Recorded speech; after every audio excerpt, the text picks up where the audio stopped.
Gee, I went listened to the recording. I don't know if the rest of you did. Uh, but two things that I noticed. One, for the first half, it looked like all of us were thinking. It was almost like there was electricity in our virtual room. And then the other thing I noticed, although Richard said that I'm not directive, clearly in the latter part of our class last time, I was being very pushy. Right. Well, I think we needed pushing. Yeah. Well, I thought we covered about everything we needed to cover, so I wanted to make a switch to a different and very important point. But it was one of those where, I was pushing for my answer in interpreting Aristotle. But I think you pretty much resisted my push. Well, that's First, you good. always push us uphill, never downhill, and we're I, grateful. I was surprised to find that my seatbelt was tighter at the end of the class than at the beginning. So I must have cinched it up during class. Yeah. Ron, could you bring up your view so that we we just are seeing the top of your head. I'm sorry. Yeah. Is that better? No, No, go the other way. Oh, sorry. There you go. Is that all right? Yeah, that's it. Good. Yeah. I don't want to frighten anyone. I apologize in advance. Okay, well, why don't we start? it's my Um, uh, first, let's go back to the first book, which we uh, discussed last time. To I tried in my summary to kind of say what it was all about. And there was nothing new in my summary, um, but I wonder if some of you are still uh, had parts that you didn't understand that you would like us to check out.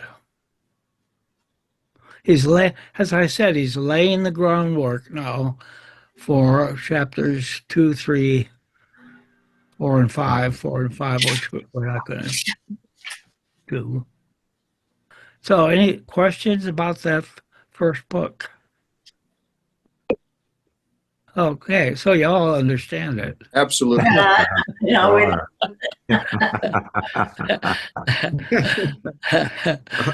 As I said, I tried to draw a picture of it and I failed.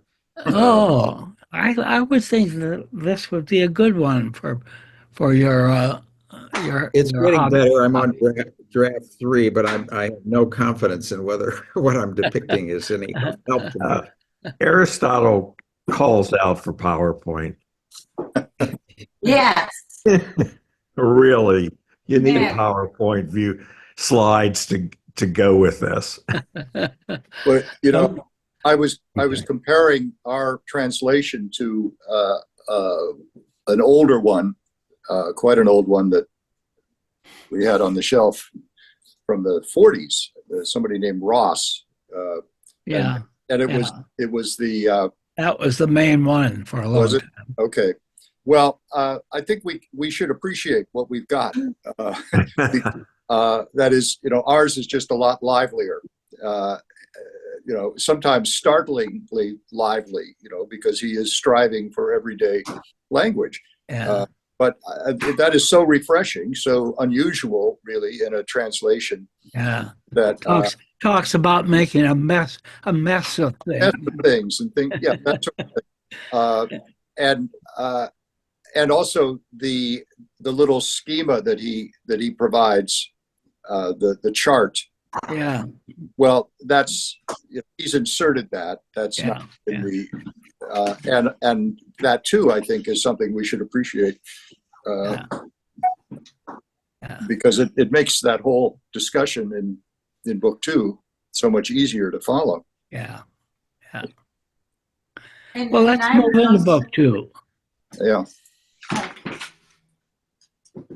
I was going to add in regard to book one that it dawned on me that he's not necessarily speaking about and concentrating on individual actions. He's talking more about how their actions contribute to a flourishing society and the fine and just action of the individual, which political science investigates.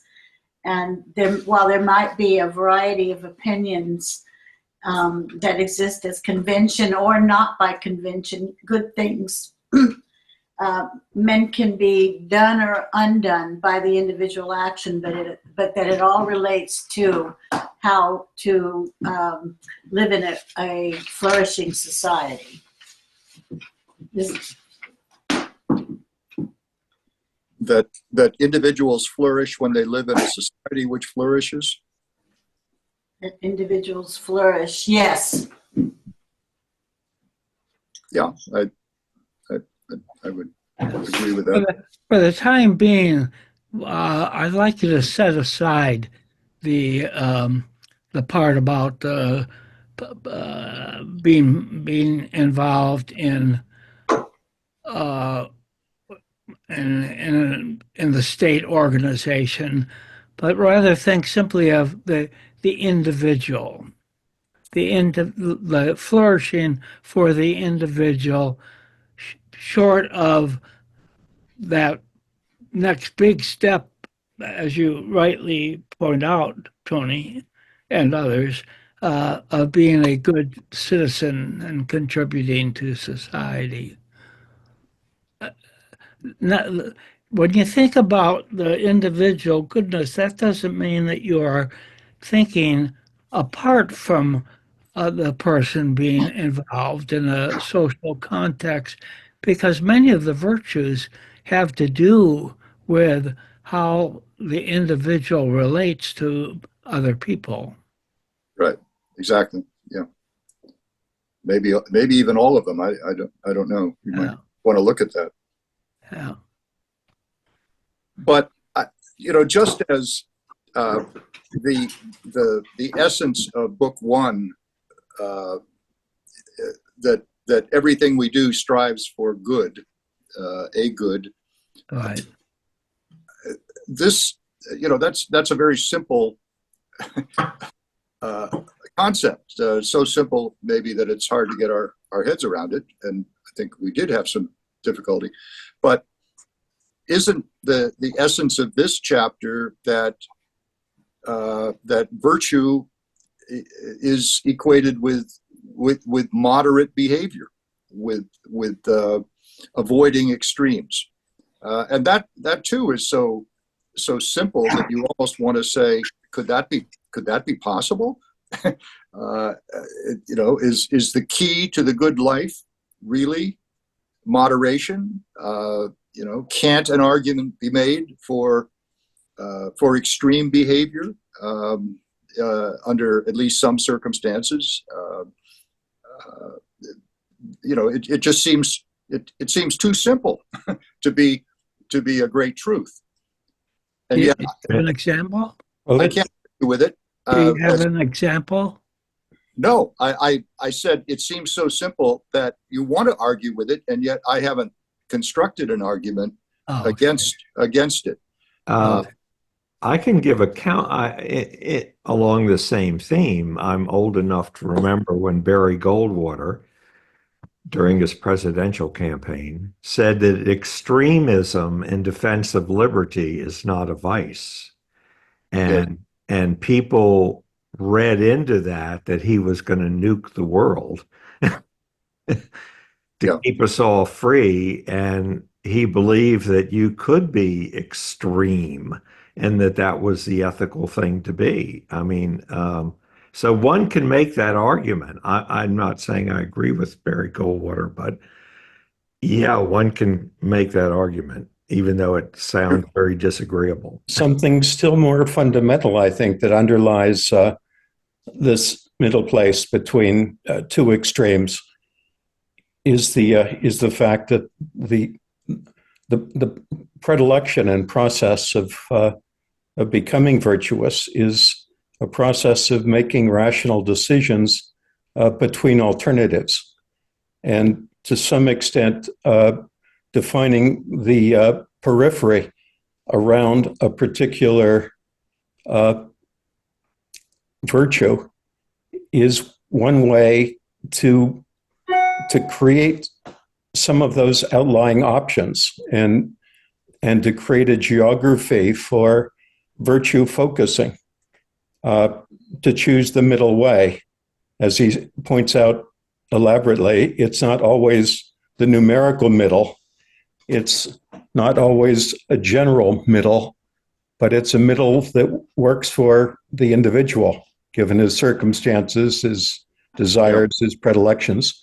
So it's this process, most essentially, of making rational choices, and before making them, defining what the options and alternatives are, laying out, as it were, the structure of these moral choices before selecting the right one. And one question I have is, who's to judge when the individual makes this choice as to what's moderate or appropriate? Yes. Suppose he intends to do good and to take more active extreme action than he normally would, because he perceives that it's a better result. So that's inserting the individual's assessment of the goodness of the action. And so I'm sure people who stormed on January 6th thought they were doing good, but so did Martin Luther King when he protested in Memphis, so to speak. So query, who's to judge at the moment of the decision as to whether the act is justified in being more extreme than moderate? Aristotle, I think, answers that as well in chapter 2. He points out that there, in this process of becoming a moral individual, there are starting points, and then there's a process of refinement and upgrading of your moral character. And the starting points come from habituation. They come from the way in which you are integrated into a family, what you learn as a member of a community, how you are a citizen in a city-state. So this starting point is derived from your habitat, from your own social and moral starting point. That's where we begin. It's not the end. It needs to be refined and reflected on and upgraded. But that's the unmoved mover, as it were. But it seems to me that leaves us in a place where some people, if moderation, the golden mean, whatever, is the essence of virtue, I think you have to say that some people, forget habituation for a moment, some people are just born more moderate, with more moderate dispositions than others. I think of someone I knew in college who went from being extreme left in politics to being extreme right in politics, and who was, in his own individual behavior, often, seemingly kind of out of control, an extremist in everything that he did. That was his basic personality, I think. I don't think I knew his family. I don't think there was anything in his family background to encourage that. In fact, maybe quite the opposite, but that was him. It wasn't me. I was always, kind of, come on, let's, calm down. I was more moderate by nature. Does that mean I was more moral by nature, more virtuous by nature than my friend? Aristotle, Yeah. Aristotle points would out probably. that the young men, in particular, who have not been who have not learned from the world, who have not been in the world, who haven't been habituated, tend to be less capable, maybe completely incapable of defining these boundary lines, the vices on either side of the mean, the vices on either side of the virtuous selection. And so they're not able to, one, appreciate his course, take away from it lessons that can be acted on, or two, have the kind of moral compass required to navigate through a complicated world where Right. morality is situational. But being able to define at least the North Star and a couple other stars in that universe is fundamental in finding your way. Sure, but Charlie, are you getting an answer? Well, An I answer was to your question? no, not quite, but I'm liking it. The metaphor that's coming to mind as we speak was loose. Remember how we used to say about somebody, he's a loose cannon? Yeah. Yeah. And then we'd also say he has a screw loose. Yeah. Both of which suggest to me that the guy that Richard just explained, his friend who was one way radical and then another way radical, was that we used to call a loose cannon. It didn't mean he wasn't lovable or even right, but they were swiveling around all the time, and we sometimes jokingly referred to them as having a screw loose in a good-natured sort of way. right.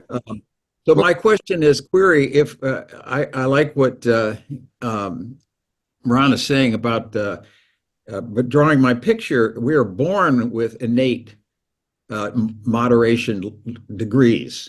That is, we're moderate or we're loose cannons or what have you. And that then can be shaped, stage number 2, by our habitat, our family. But you would agree that the baby doesn't have most of these characteristics, or maybe none of them. Well, the baby may not manifest the characteristics, but the baby must have them. These The are baby must have a disposition. a disposition. Yeah. I mean, babies aren't all the same. Some are, Right. much milder in their behaviors and so forth. I don't know if that's exactly what we're talking about here, but I think it could be. And it just leads me back to a notion that if we are applying Aristotle's categories and definition of virtue, that some people are born more virtuous, or certainly more disposed toward virtue, and need Do you think that one baby is braver than another? I think no, because babies don't get into a situation involving that necessarily, but Right. they have personality qualities that ultimately might make one braver or more. Not. If you believe in habituation, then both babies could become equally brave, but it might be more difficult for one than for another. That's what I'm saying. And for the one that is easily braver, then that would seem to be a higher level of kind of moral something to begin with. But of course, that may not apply across the board. One child may become braver than another child, and yet not also become more generous or more moderate in some other characteristic. That's another thing to think about, that we may be naturally more inclined to adopt moderate virtues in one area than in another. So Some babies are more generous than others. well, That mean that they defecate more? yeah, I know you're messing with me, but uh, I'm just trying to raise the issue of, I guess it is nature versus nurture here. Obviously, Aristotle makes room for both, but I just think it's a kind of notable byproduct of his analysis here that it's possible that some people are born more virtuous than others, or born with more possibility of virtue. Charlie. I'm showing that, Richard, you reminded me of my oldest and dearest friend, Mike Hammond, who I knew in second grade, and he was known instantly as a daredevil. This is a picture of a autobiography that he wrote. So here he is at 8 years old, jumping off the roof of a shed, which I was in many times and on top of many times, but never would have considered jumping off. He became a Navy SEAL and served 2 tours in Vietnam. Yeah. Well, my point is that Mike was born different than me. He was his elasticity on risk and in terms of goodness, I always thought he was better than me. But in terms of bravery, I also knew that he was infinitely better than me. Right. And he had this proclivity.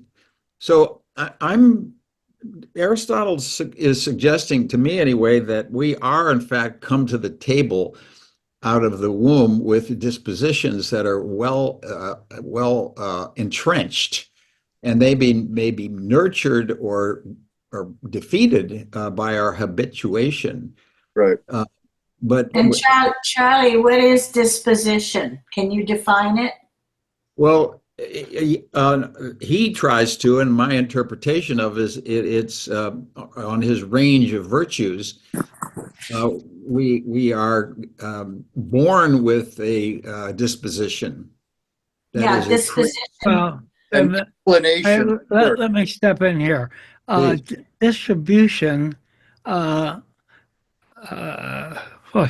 I was just going to say, disposition. I had the wrong word there. Disposition is an ability to do something. I think isn't it also an inclination to do something? It's more than simply an ability. It's a preference for doing one thing over another. Yeah, could be. I think it's almost indefinable because it gets into the metaphysical makeup of your brain. That it has a disposition to go in certain directions or not, and that you're predisposed to certain character traits when you're born. Right. And those, as Aristotle said, that's nature, and those can never be changed, but they can be influenced by habituation. And this, to me, is the most complex part of what we're talking about, is that's almost indefinable, because we all are born with it. The brain operates in a certain way that leads us in certain directions and serves as a bank for everything that we experience through habituation, which enables us to make decisions, right or wrong, good or evil, whatever. And it all goes back to what your predisposition is and how your brain has you were born with whatever this quality is. Right. So looking at our translation on page 29, line 22 or 3. Oh my gosh, I marked the same page. Yeah. Yes. So at the bottom of the page there, line where the footnote, which I haven't looked at, he says, so our overall claim, our dispositions, parens, our character traits, close parens, are created by the activities that correspond to them. So I found myself puzzling trying to draw the sequence, if you will, of what he's saying here. And to me, he's saying our character traits are quote unquote given. And therefore our virtues are given, because later on he draws a correlation between virtue and disposition on page 38. He says, so a virtue is a disposition to choose certain things. It lies in a middle state, Richard's moderation state. So it's, to me, I'm trying to see that, it seems to me, we're born with these dispositions. They're given. Right. Well, I don't think that's news to us. We accept that some people are born with more mechanical skill than others, more mathematical skill, more analytical. You can find, we're not all cut from the same cloth, as it were, and yet this is transposing that all those differences that we take for granted into a moral sphere, it seems to me, and saying that some people, at the very least, it seems to me, it's saying that some people will find it easier to be moral than others. Moral or virtuous, not moral, but more virtuous. And why is that? Well, you could say, well, I don't know Could why. be habituation. I don't know why some people are born with more But they mechanical become ability. bitter. It just is. I think Aristotle offers an answer on in book 2 on the paragraph that begins with line 23. So the role of habituation shows that our virtues don't arise either purely by our nature or against our nature. Rather, our nature primes us to receive them. Yeah. And then Like we're perfected by our habits. So Okay. it's a combination of nature and nurture. But I think Aristotle, certainly in this chapter, tilts maybe 75% in favor of nurture. He says it over and over again, and it's a little confusing. He drops the emphasis on how you're born, how you're innately enabled to be virtuous. Sure. Tends to emphasize the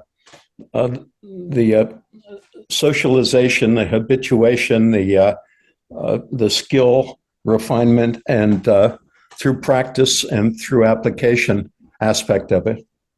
Right. But we all know instances, and some of us quite intimately, of two siblings who have experienced as close to the same socialization as would be possible in any kind of natural experiment, and yet turn out to be very different people, not just in terms of their, shall we say, intellectual virtues, but the character virtues that, the things that Aristotle was talking about here, that, some people will resist the habituation. And if you don't, let me introduce you to my brother, if, less than 2 years younger than me, an entirely different person, despite an entirely different personality, an entirely different way of relating to the world, despite the same habitual. Yeah. He was not as disposed towards certain moderation as I was. Just to be plain about it. And I think Forrest knows my brother. He may agree. I don't know, but anyway. I would say there are some of his virtues that are not too far away from you. No, I'm not suggesting that we're mirror opposites or anything like that. Yeah. But I am saying that there are significant differences, which I don't equate with moral or virtue. I don't think I'm more virtuous than he is, but I think I'm more moderate than he is. But now I can tell him that I'm more virtuous because Aristotle says so. You are you are both very competitive. Are we? You are both very Yeah. competitive. Yes, but in entirely different spheres. I'm competitive in the intellectual sphere because that's where I was in. Yeah. I was Yeah, born. I'm just challenging you when you said entirely different. Yes, well, okay. Let's put it that he's a risk taker. I'm not. Just there are millions of ways that we, Sure. Yeah. and yet, yes, we're not Yeah. different planets. No. What's the well, not Uh, a stupid question. Uh, Aristotle places a lot of emphasis on your upbringing. Now, it can't be the whole thing, as Richard said. Otherwise, people in the same family, you would really expect to be more similar in terms of their virtues than they are. But those are kind of exceptions. Mostly, whether or not you become a virtuous person mostly depends upon your upbringing. He says that again and again.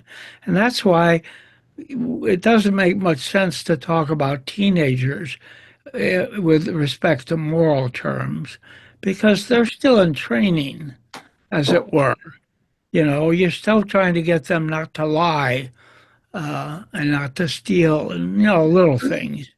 Uh, to not stay out too late at night, not drink alcoholic beverages. You're still kind of working on them. And it isn't until they become of a certain age, and then Aristotle interjects and say, I don't mean simply the years of age, because there are people who have many years of aging who are not virtuous. So it doesn't come about by age. But when we judge people, going back to Charlie's question, when we judge people, we don't we temper that when they're young. But the only time that we do judge people as being more or less virtuous is when they are adults.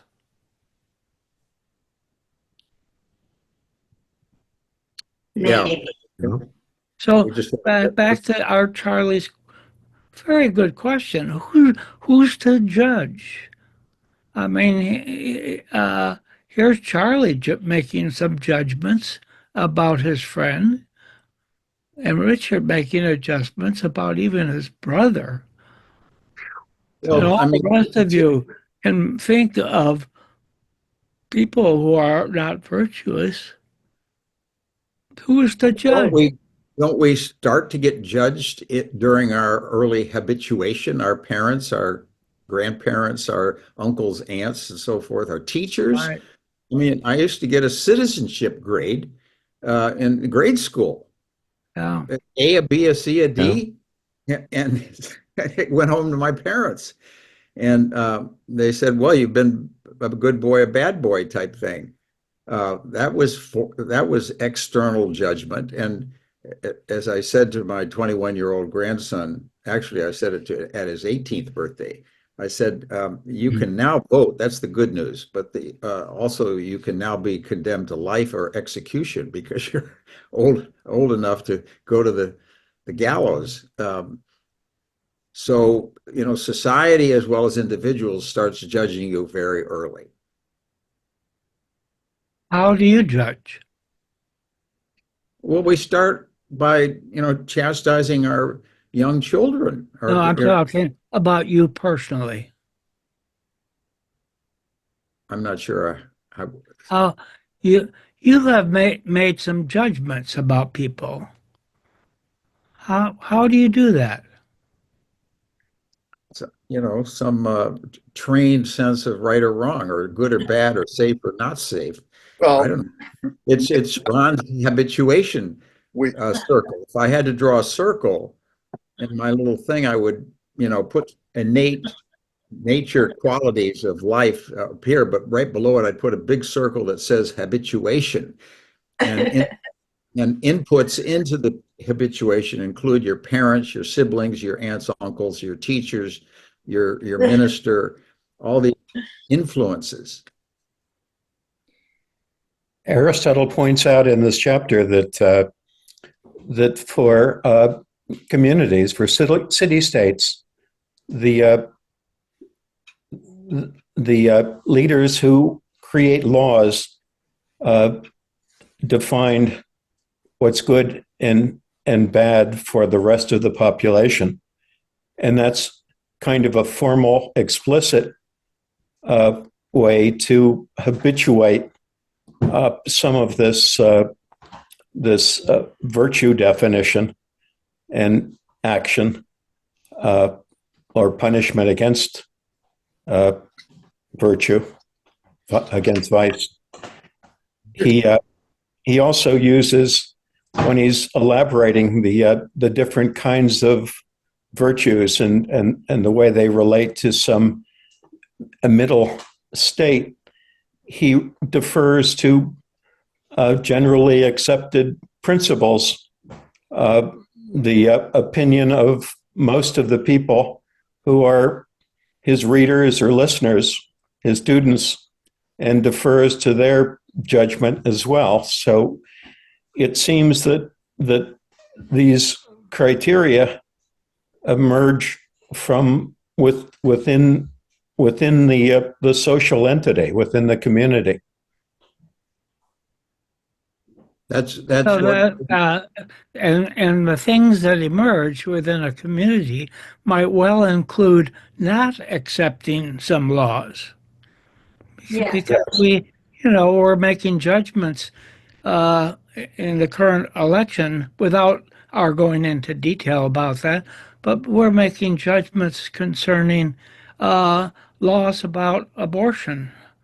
There are some people who don't accept particular laws.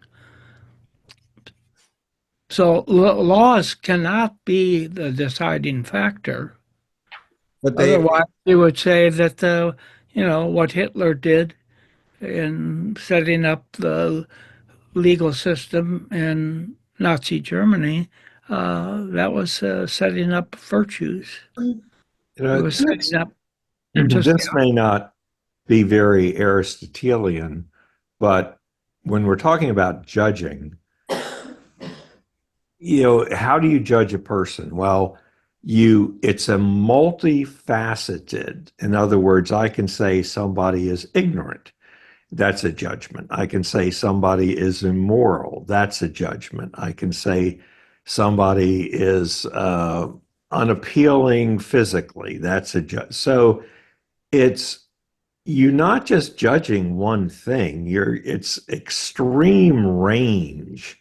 Even when you say how do you judge a person, it's a wide range in view of judging. And there's some people in my universe I just judge as totally despicable at every level, but that's rare.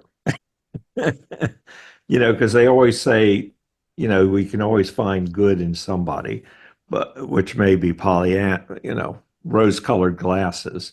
But judging is a tough intellectual concept, an ethical concept. Um, I don't know how Aristotle would deal with all those facets. he does. Tony has. Well, well, I think two quick images of the judging process. We have our own individual processes, as Mike suggests, but there's also the trial by jury or of your peers. That's one image. Query, guilty or not guilty on the right. And then the other one is Lady Justice, who is blindfolded. There's a statue of her in front of the National Archives. She's blinded and she's holding scales out on both sides like this. So query, what's in the scales? She's blinded. She's weighing, quote, what is she weighing? Pros right and and cons. wrong. The past is prologue. She's she's weighing, the person may be very virtuous, but she's looking at facts and law and actions, results. Well, yeah, we don't. She could be weighing evidence, which is a very different thing from weighing virtue or morality. You know, evidence is simply, the kind of empirical facts that have been, gathered about someone's guilt versus a more fundamental judgment about innocence or guilt, I guess.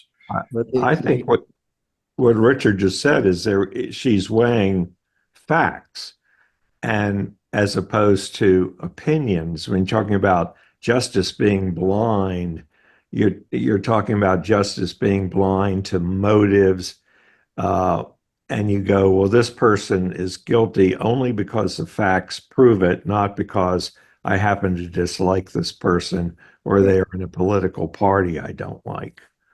So the ideal is justice is only judging facts. I think what Richard said. Charlie? I think the Lady Justice also is weighing law in the sense of what has previous judgment said, because somebody could be a very moral person wearing angel wings and do the wrong thing. And what does if the thing is judged to be quote unquote wrong in violation of some law, clearly based on the evidence, then the law says, despite the fact that the person's good, they're guilty in this particular instance. So does that make them bad? It makes them that makes them punishable under the law. That's what Lady Justice. Not evil. Well, no, they're not. In this particular instance, Lady Justice, anyway, on one level, she's the thing I love about her statue being in front of the National Archives is that's supposedly history. History is different than the law, and if she's just applying the judgment of whether somebody was carrying an American flag when they struck a police officer on January the 6th, the evidence is such that it may result in the person having violated the law and needing to go to jail to be punished. But in the end, history may say, well, that was a good person. They were misguided that particular day by influences beyond the, et cetera. You see what I mean? That seems like an odd place for that statue. Why isn't it in front of the Justice Department down further? That's where you would expect Lady Justice to be, not in front of. You may be actually correct. I'm not sure because they're right next door to each other. Yeah, I think Maybe because the archives has all of the substantiating documents.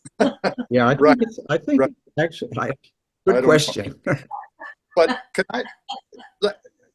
I'm looking at this chart, this helpful chart that our translator has given us.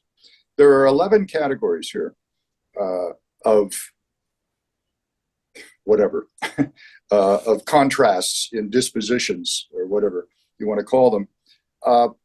Is this definitive? Does Aristotle mean this discussion to take into account all of the virtues, all of the categories of behavior that can be either not virtuous or virtuous? And if so, I'm just, we've got coward, brave, reckless, okay. And then we've got cheapskate, lavish, and vulgar. I don't see much moral equivalence between those. That is, one, the virtue of bravery seems to me a lot more impressive, admirable than the virtue of lavishness. The virtue of generosity seems to me a lot more important than being like a friend as opposed to grumpy or a people pleaser.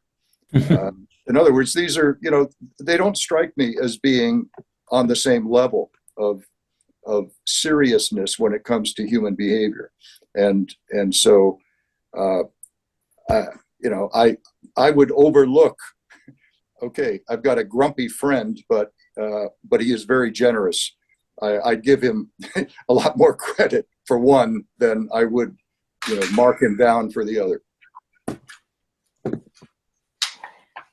Forrest. Yeah.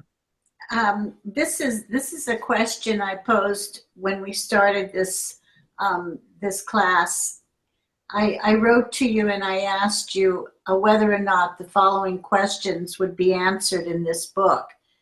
And one of them was that there are degrees of human behavior that are acceptable to a certain degree and unacceptable to a certain degree. And that we're talking specifically about people who want to be good people and want to be remembered when they're gone as having been a good and virtuous person. But it's the degree to which they emphasize the good things in life and minimize those acts that were not quite so respectable. And that at what point do you leave the characteristic of being a good person and become an evil person, because you have not been a perfect citizen and you have committed certain acts that are unacceptable to the law, but yet you have saved babies from the river, or you've been working your whole life toward community activities, but you made this decision. So at what point do you cross the bridge from being a good person to being, because he's talking about the virtues of being a good person. Yep. But there are so many variations to the rule that it's not cut and dry. And he says that let's also agree from the start that any claim about what people should and shouldn't do ought to be stated in rough outline only. Nothing connected with human action is hard and fast. So because there are so many variations, this is a problem I had with Socrates and Plato, is that you can't put a hard and fast definition to the variations of human behavior. And when are you never really, really good, or you never really, really bad? But if Mother Teresa passes away, she's going to be remembered as a good person. I mean, that's something to aspire to. But most of us have not gone through life doing things that we wish we hadn't done. I doubt that Mother Teresa thought she had either. I mean, the judgment of others is often different than the judgments we make of ourselves. And why is that? Because we know ourselves better than others know us, perhaps. We know where we fall short of our own standards, but we don't necessarily advertise those to the world, and so others may see other things in us. I mean, people may misjudge us either on the plus side or the minus side, for that matter, because not all of these virtues are equally obvious and self-evident. I think some contemporary novelists would argue just the opposite. They would argue that a lot of people who have complicated characters and interesting lives know themselves morally less well than some of the people they affect, some of the people they surround themselves with. So I don't think it's clear cut one way or the other. I'm sorry, Yeah. please. Well, I think that's true. There are some people who don't know themselves, or are maybe because they're not truthful about themselves. They don't have that particular virtue of truthfulness about themselves. They're phony, they're charlatans, but for whatever reason, or they're too self-deprecating. I don't disagree. I mean, I didn't mean to make a universal statement here that all of us know ourselves better than others know us, but I do think that there are often discrepancies between how we view ourselves and how we are viewed by others, and I suspect that we. Well, I'll just stop with that. If we have good spouses, they're probably much more aware of our faults than we are. But if they're good spouses, they don't rub our noses in it. The translator, I don't know if everybody read the introductory essay. I found it fascinating. Yeah. He makes a couple of very strong points. One of them is that Aristotle himself seems to be avoiding one of the virtues that's generally accepted and pervasive in the society that he's part of, and that's the virtue of piety, deference to the cause, deference to judgments, moral judgments, and moral controls that are external, and worshiping the gods is part of that.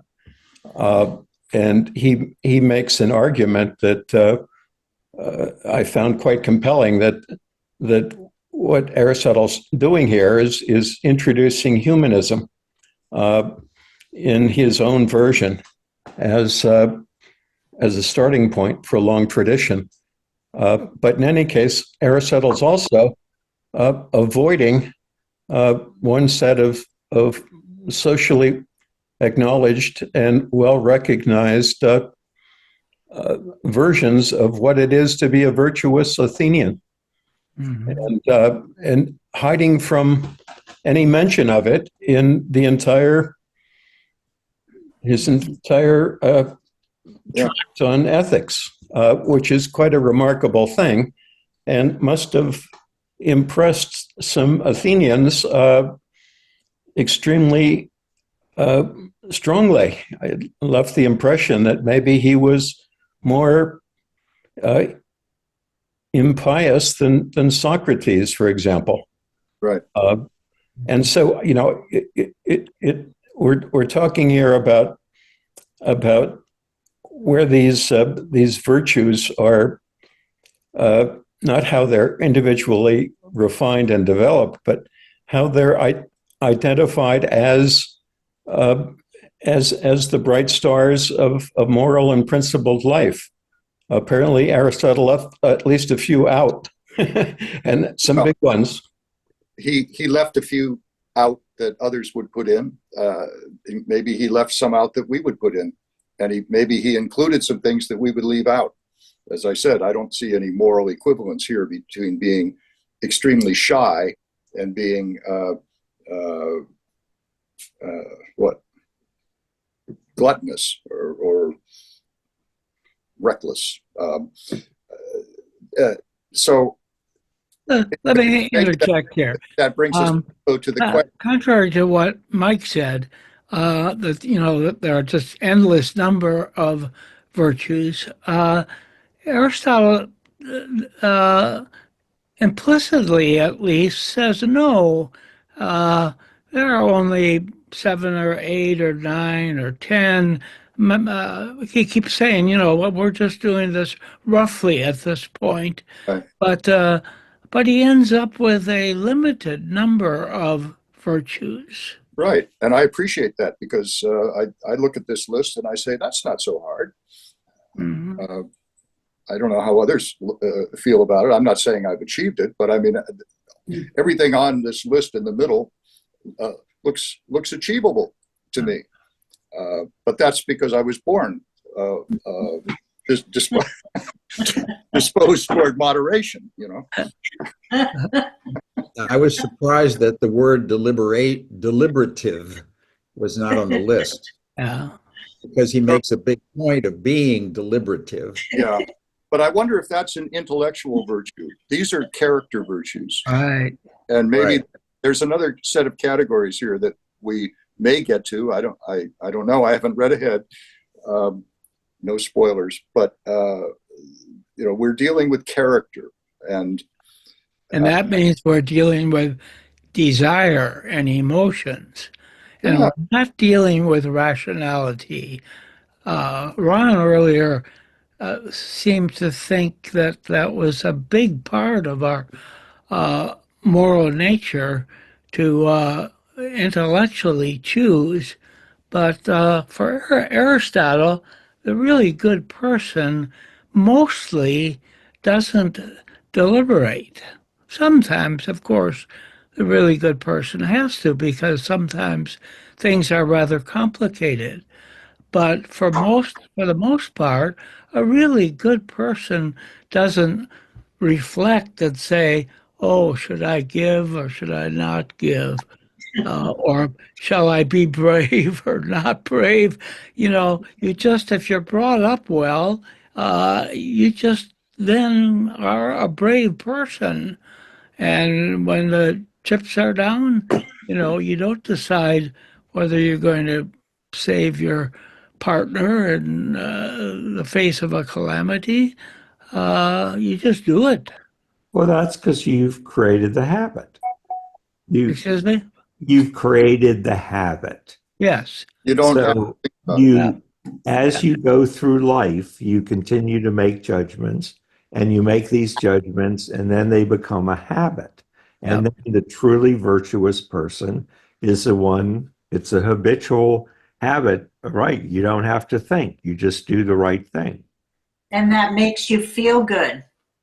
Yes, in a profound way, not just happiness is pleasure, but it definitely makes you an enriched, fulfilling life. Because if it doesn't satisfy you, then you're not going to do it. But Tony, it makes you feel good, but that's not why you do it. The feeling No, good, you're the not feeling thinking good is a kind of byproduct that you get. exactly. Okay. Yeah. I mean, you know intellectually, but you also know spiritually that that is the choice you have made. So why are there only eight? What is it? 8 virtues? 11, I think. 11. Okay. Yeah. Why are there only that number?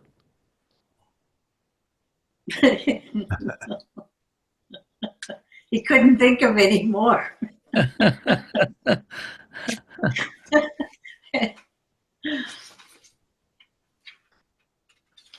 I think if you wanted to discover more, possibly you had to enroll in Aristotle 302. Do some graduate work. Yeah. Exactly. Or a senior seminar? Right. Well, it's hard to imagine what's significant that's not on the list. So even if this list is not complete, it certainly covers a lot of territory, a lot of moral territory. But is there anything that you would take off, that we would take off the list, that seems either dated or just not important enough to? Well, the distinction between generous and lavish, I think, is kind of a class distinction. It relates to the net worth of or the wealth of the individuals who are involved. Mm-hmm. And I'm not sure that we can relate to that. Well, maybe we can today, given the inequalities in our own economy. Yes. That seemed a little peculiar to me. But that's a lovely example, I think, Ron, where when what we determine with respect to generosity in another person depends very much upon the economic status of that person. If that person has a lot of money, then you expect them to give a greater amount. in order to be generous. But if they don't have very much money, then you don't ask them. You ask them to chip in just $10 to the Sierra Club or Right. whatever. But So, this, so earlier you talked, some of you, about how it's not the same for everybody, and Aristotle agrees. Mhm. Right. That he definitely agrees to that. It's subjective. Well, I hate to use the word. It's subject to you. I mean, doesn't he use Right. the Right. example of the dog? I mean, people are different, so their choices and their abilities to act virtuously can be different. Yeah. so, so Yeah. does that mean you could be overall, you could be a virtuous person, even though maybe a couple of categories on this list are, um, you're still a buffoon, but you're a brave buffoon, uh, and you're and you're a buffoon, but you're a good-natured buffoon. Yeah, I think that's a great question. Um, I mean, I think there are some of these I would work harder on than others. Uh, Probably some I have to work harder on than others, but they don't all seem to me to be uh, equally. Good or bad. I would. Aristotle acknowledges that, doesn't he? He says Acknowledge, they're not all the same in importance. okay, I guess he does. Huh. So we But agree. those can change. I mean, today, I mean, Aristotle would have been his society would have been very concerned about the cowardness and the recklessness and bravery because, there was certainly militarism in that age was important, where today we just don't really care that much about it. So I think these things can change, and they can be different in the sense of the importance. I used to have a friend. I used to have an employee I called an affable bozo. Uh, the guy was totally incompetent, but he was fun. Uh-huh. So looking at these lists, I mean, I would have said that, well, he could have been a bozo, but that doesn't mean that's everything to judge him by. How do you square this sort of poly valent portfolio of potential virtues with the kind of hierarchy and formal structure that we talked about in the first chapter, leading up to the ultimate good? How do we square the polygon, as it were? How do we get from this polygon to the isosceles triangle that we were working on in chapter 1?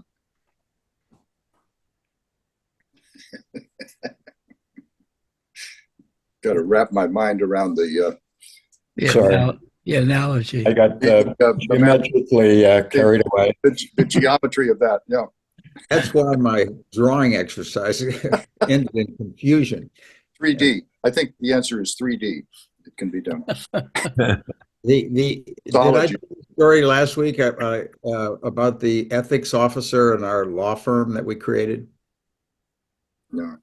No. Okay. Well, I was once part of a large law firm with 120 partners, all of whom were trained lawyers and junkyard dogs and so forth.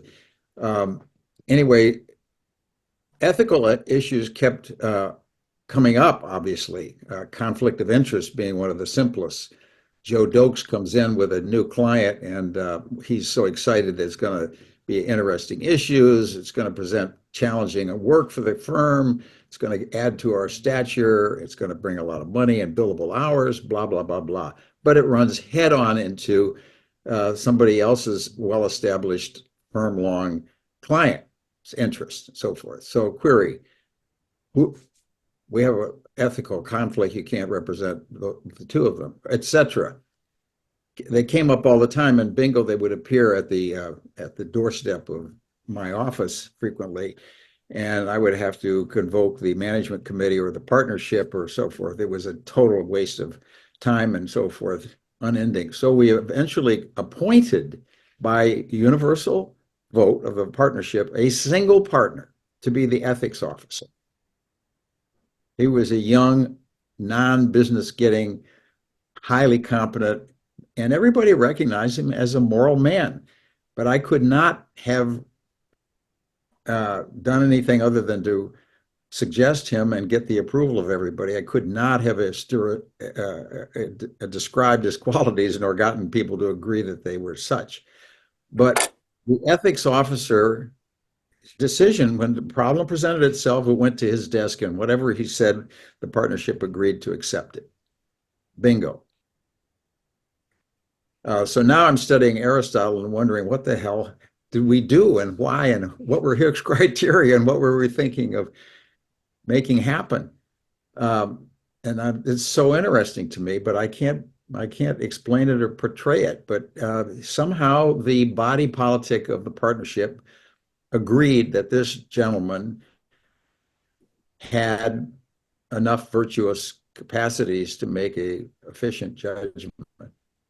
That's What he did, delegation of power.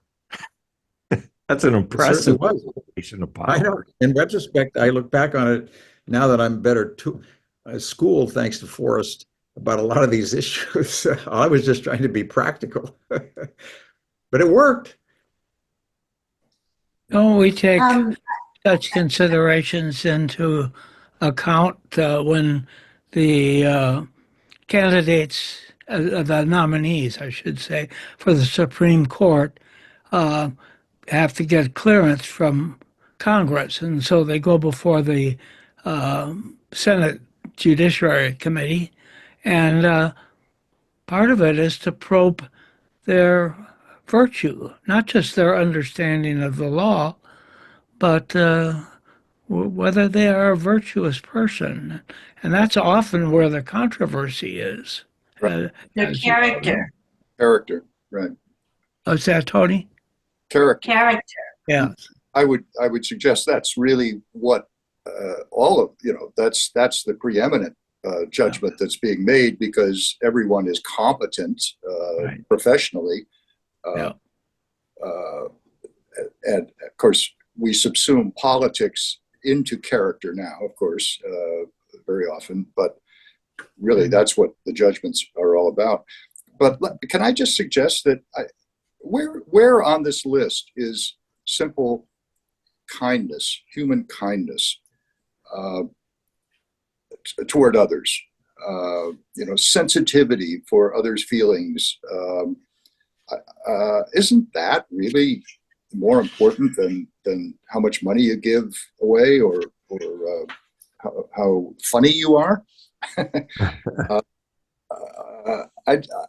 I mean, I guess you could read that into some of these categories, but I don't think, I don't know why, if he's trying to be pretty definitive, he would ignore something that seems as fundamental to all of us, I'm sure, as that. Or am I missing something that you see? I don't see empathy on this list. Empathy, or kindness, or kindness. I mean, we can, I don't know, if there's such a thing as having too much kindness, maybe it doesn't lend itself to this kind of mechanical division into three that is the essence of his analysis. But Well, no, he says that, let me just interject this. He does say that some of these are not very important, okay, as the others are. Okay, but okay. So I'm suggesting that maybe there is something that is important Yes, yes, that, yes. that isn't here. That isn't Yeah, here. I Right. get your point. But in his time, kindness may have been irrelevant. Oh, Think about Greek oh, society. They have enslaved people. They have no problem with enslaving people. Um, I'm not what I mean. I think probably in Greece, their kindness was important, but it may not have been something people acknowledged as important. Where where the Spartans were never known for being kind, and victory in war was never known for being kind. I'm not saying that there were no kind people in Greece, but it may not have been spoken of as a virtue. Maybe that's possible. I don't know. I mean, was wittiness a virtue in Greece? Were you expected to be witty? What I don't know. Plato was a were you? little witty, or tried to be, I think. and Aristotle. Were you? Yeah, and Aristotle had Don't you find yourself noticing Oh, it he's very where, funny. the, Maybe, yeah. maybe where that's why Beresford hasn't pointed it out that sometimes he's quite funny. sure, and that maybe that's why he put that on the list. Uh, because And the playwrights, he had that one nailed. some of them very funny. Oh, definitely the playwrights. Yeah. But anyway, I don't know. Yeah. It does seem to me that that you start with something like empathy or kindness, Yeah, that, yeah, that would be really a preeminent virtue. yeah. I think that's a good point, Richard. And if you don't have that, doesn't matter how funny you are or how generous you are or good natured, you're a jerk.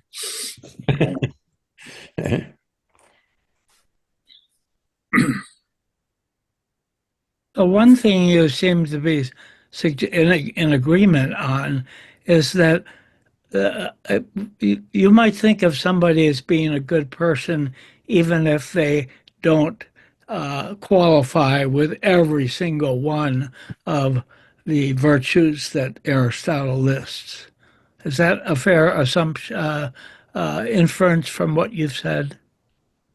I, That there are Yeah, good people, that there are good people who, you don't give them 100%, you give them 90 or yeah, 85%. or Forrest, I think so because otherwise there would be no one that would qualify. Yeah. Be too extreme to Yeah, expect one person to have all of those virtues.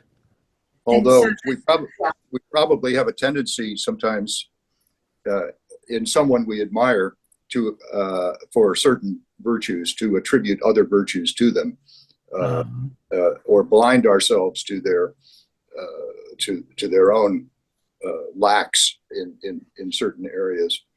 mm. Um, I I think well I could come up with an example of that, but I won't. I think Aristotle says someplace it's it's he's trying to help us to understand the good life in terms of the virtues, but he says more than once, it's very hard to actually live a virtuous life, a totally virtuous life. Very hard. yeah, Part right. of it And then is because you encounter some of life's problems that make it very difficult.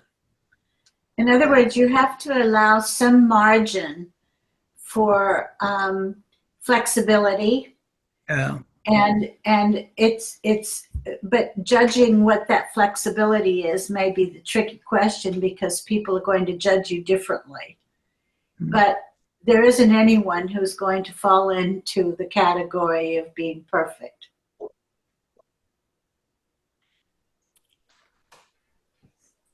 Yeah, I also think it's hard because, well, I'm using the word appetites, but the feelings or wanting to, or pleasure, some of the irrational things are so tempting that you have to form these habits, but that doesn't mean you spend your life never being tempted by the extremes.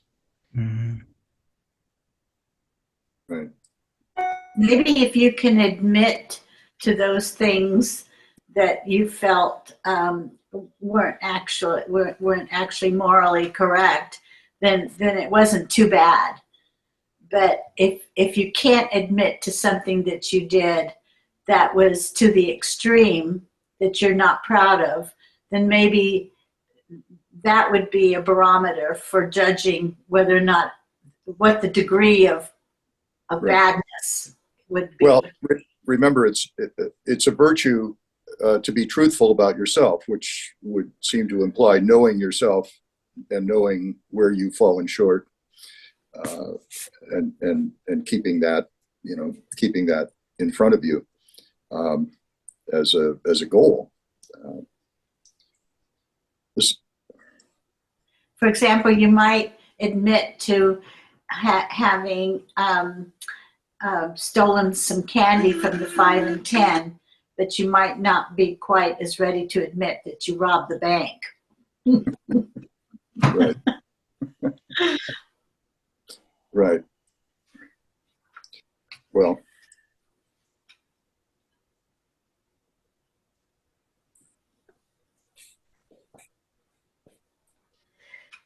So, Forrest, I have a question for you. Okay. You have so much more depth of understanding of all this material, and you come to it from so many different angles. When you read Aristotle's Ethics and these first 3 chapters, did you learn anything new, or what questions arose in your mind? I would say what I learned was a kind of reminder of things that I already knew, but that I don't think about every day. So it reminded me of things. It led me to think about things which I haven't been directly thinking about recently. I've been thinking about, uh, with respect to my involvement in the Chesapeake Forum, for instance, I've been trying to figure out what Plato means and how I can help other people understand a Platonic dialogue or the Greek plays, which I did, and so on. So I haven't been thinking a lot these days about being a virtue, what is involved in being a virtuous person. So Aristotle kind of brings me back to these very important questions. do you remember, Forrest, first encountering this material and Yeah, I what don't. you might have had to it then as a young man? Yeah, I'm not. Oh, as a young man. Oh, yes. You know, I was in high school when I read Norman Vincent Peale, and somebody else, and I went to Sunday school, and I certainly uh, was brought up by parents who insisted that we not lie and that we not swear. I still find it very hard to say shit or fuck, even though that's kind of been everyday language. But my father didn't swear, and my father said people who swear are people who don't have a very good vocabulary. So I had a lot of good moral training growing up, and and my standard often was, what would Jesus do in this situation? Because that's what I was taught. Right. But when you then I encountered, don't do that anymore. no, but do you ever ask what would Aristotle do, or was there a time when you? Yeah, no, I don't think I studied Aristotle very much. I mean, I read his works, uh, but I did that pretty much on my own. Would we, do we, if we were devising a curriculum for a character, for character building among high school students or something, Yeah, would we want them to read this? yeah, I would.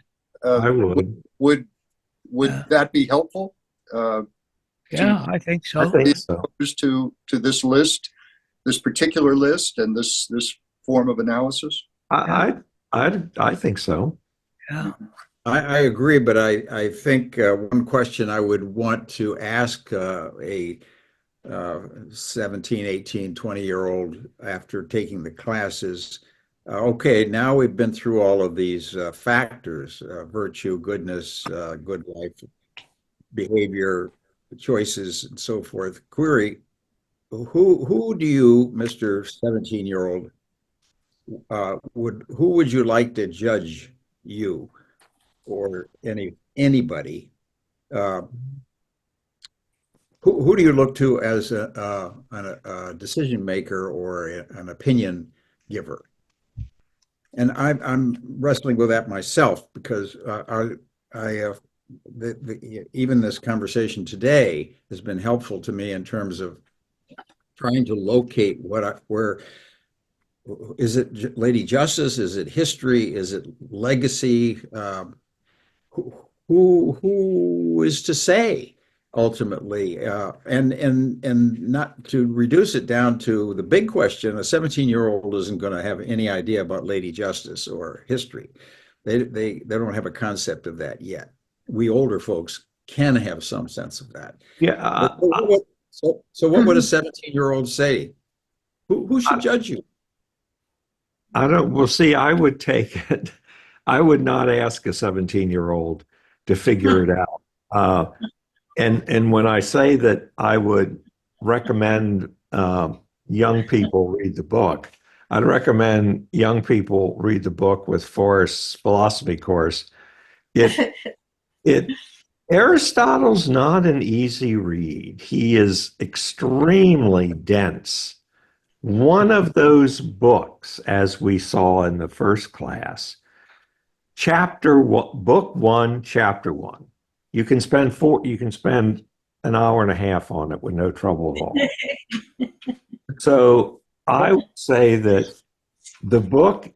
I think the book is full of great ideas as to habituation and character development and what it means to be a good person. But boy, you need help. I would say there has to be a philosophy class to go with it. I know, but at the end of the class, the question I would ask the 17-year-old is query, okay, now having wrestled with all these big questions and issues and so forth, what would you just say? Final examination. Who would you have be the judge? And a good person judging you. Mhm. And what's a good Okay, so person? And then we get back Exactly. to I But love that. wouldn't But who is a good judge? Who's you are saying you are the judge. You have the you are the capacity. judge? Exactly. Right. So, you have to judge yourself. You have to judge yourself in the end. well, no, but let's say you can't leave it to yourself. You have to appoint somebody. So, what I'm taking from you, what you just said, Mike, is my buddies. I'll submit to the judgment of my buddies. A jury of your Uh, peers, your pals. Well, Only if your Yeah, buddies are good don't bring in the lawyers, don't bring in the educators, don't give me any professor of philosophy. Just bring in my buddies and see if I measure up. well, I'd like to know who your buddies are before I agree to that, but okay. right. Only if your buddies are good people. Good I buddy. can see why you'd want that if you were 18 years old, but And there's no question that you would interpret this in a different way at our age than you would have at 17. You almost have two different books yeah, in sure. the way it's being interpreted with the perspective that we have and the perspective that they have. Right. but I'm wondering if 17 might not be too early to expect any great results. How about at 25, when people are beginning maybe to raise families and to be responsible for the moral upbringing, the instruction in virtue? They can then both examine themselves, but also be conscious of the role that they're playing in the education of their children. I would guarantee there are very few 17-year-olds reading this. Well, there aren't many 25-year-olds either, I don't think, but maybe there's a difference. Aristotle, from the very beginning, said that a lot of this is a lot of this is based on experience. A lot of this is empirical, he Right. said. Right. Yeah. So that we grow up and we learn about things, and among the things that we learn about other people is that some people are good people and some people are bad, and most people are something in between. Let's hope more good than bad. But we learn that about people. Right. Right. Well, Aristotle is very well known for being one of the first biologists, one of the first questionable science, because he didn't have the scientific method, but he observed nature. Yeah. That was his life. He observed, and he wrote tremendous theses about animals and the world, and it makes sense that when he's observing people, and it's how are people, how are they behaving, and exactly what Analytically. Yeah. And what, Tony? Analytically. Yeah. Mhm. So you grow up and you learn somehow or other, if you're lucky, you learn to understand other people, partly in terms of their virtues. That's not the whole thing. Of course, you understand people in other respects too. But part of your understanding of people is that, and what people do is that there are good people and not so good people, and there are good acts and not so good acts. Right. And There's somebody who has good taste and somebody who doesn't have good taste with respect to wine or steaks or plays, yeah, movies. music. Uh, I think I think we also have to keep in mind that habituation is not going to be the same thing across the board, and there are plenty of people. I suppose the jails are full of people who have not been habituated the way we were habituated, uh, uh, but may be habituated. For a very tiny number of them, maybe jail, prison is a positive character building experience. That's not likely to happen given the state of our prisons. For some, maybe then, but maybe they'll meet a good person,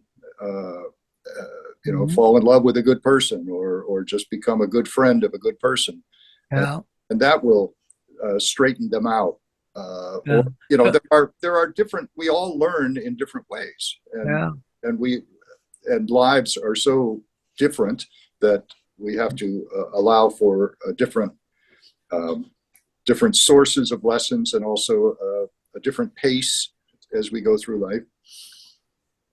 In the first class, Tony said that even when you all were talking about the people who thought they were getting something good when they were really getting something bad, but Tony said even with a really bad person, that doesn't mean that that person doesn't have a choice. Okay, and she was being very Aristotelian, I think, in that observation. But it's very hard for somebody who has lived a bad life to then turn around. But I remember I was driving over to St. Michael's one morning, and I was tuned into PBS, and there was an interview with a fellow who had been in prison for 40 years, and and then he came out and he had decided to turn his life around, and he was actively doing that. So it's still possible, but it's rare and very hard to overcome your past. I would imagine that that person had made that decision even before they came out. Yeah. You know, Oh, yeah. Yeah. something along the way had told them that if I ever get out of here, I'm going to, be a better person or something. But Yeah. And then, then we read cases where somebody said that they had really improved and they get out and then they turn right around and Sure. a recent case killed somebody released, a younger person released from prison after I don't know how long, a number of years, seemed to be rehabilitated. I think this was in England just this past week, and then killed two more people. So hard to break old habits. Well, it's certainly a well-studied field, recidivism. Yeah. There's been a tremendous amount of research, and what about the prison experience Yeah. either reduces it or increases it. Yeah. And I think, as Richard said, the state of our prisons is not geared toward avoiding recidivism. And our whole prison policy, how can you put somebody in solitary confinement and expect them to improve? Right.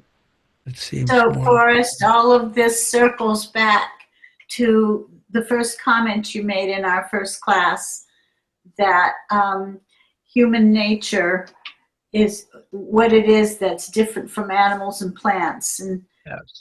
what about human nature gives us all of these qualities and these abilities and these tendencies and dispositions that's different Right. from plants and animals. Yeah. Yeah. Okay, well, shall we stop there? seems like a good place. Okay. It's all clear. Thinking. That's all very clear. It's mud. Back to the drawing board. Clear as mud. No, It's very clear and yet it's very simple, as Richard kept saying. It's also very simple. right. Yeah, right. I think if we all apply ourselves by next week, we will be better people. Well, what's very simple is that it's very complex. Right. Okay. All right, See you- folks. Thank Thanks. you See for you next week. I'll Have a be good back session. home. Okay. Bye. Safe